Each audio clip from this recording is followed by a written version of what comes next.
Okay, so I'm going to cover a little bit about biomarkers in cancer therapy, and I'm going to give you some of my disclosures here. In addition to having a lab, I'm also a practicing oncologist, and I work in the drug development field. So some of this is going to be a little bit more clinically oriented in terms of what we're investigating, and less so on the basic biology. So I'm going to cover areas of assay development. So since some of this conference focuses on biomarkers, it's important to take this into account if you want to get an assay to market.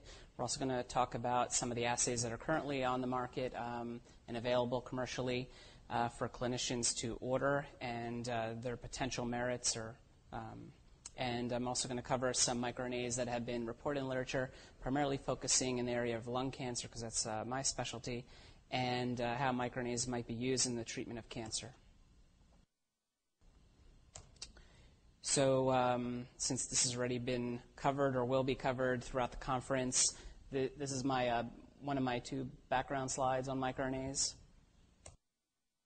And just that microRNAs are quite complex, and they can interact with a variety of different pathways, and not only on the transcriptome, but also on the proteome. Let's see how this works. Okay.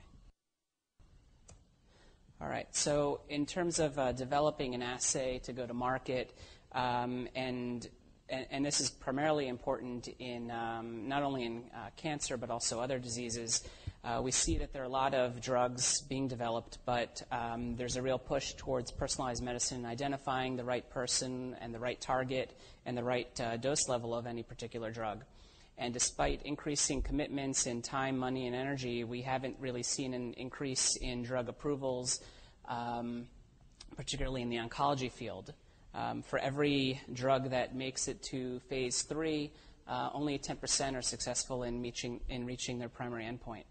So there's a real push to use these biomarkers to identify the appropriate patients, and efficient use of economics and cost. So a little bit of background on what a biomarker is. That's a characteristic that objectively measures and evaluates an indicator of normal biological processes or pathological processes, or can identify a probability of response to a pharmacological agent. A clinical endpoint is a characteristic that reflects how a patient feels, functions, or survives, and a surrogate endpoint is a biomarker that's intended to use as a substitute for a clinical endpoint. And in cardiovascular studies, this might be blood pressure. So if you reduce blood pressure, you could improve outcomes and possibly reduce the risk of cardiovascular events. In cancer, this might be response is a surrogate. Response to treatment is a surrogate for survival or progression-free survival. And so there are thousands of publications each year, particularly in cancer, that are published, but only a small number of these biomarkers ever make it to market, particularly as a surrogate for clinical endpoints. And this is the schema or perspective of the ways different organizations or entities envision biomarker development. The top here is the FDA. You have exploratory, probable, valid, and then a known valid biomarker. In the pharma industry, you see this whole spectrum going from a novel biomarker up to the surrogate endpoint.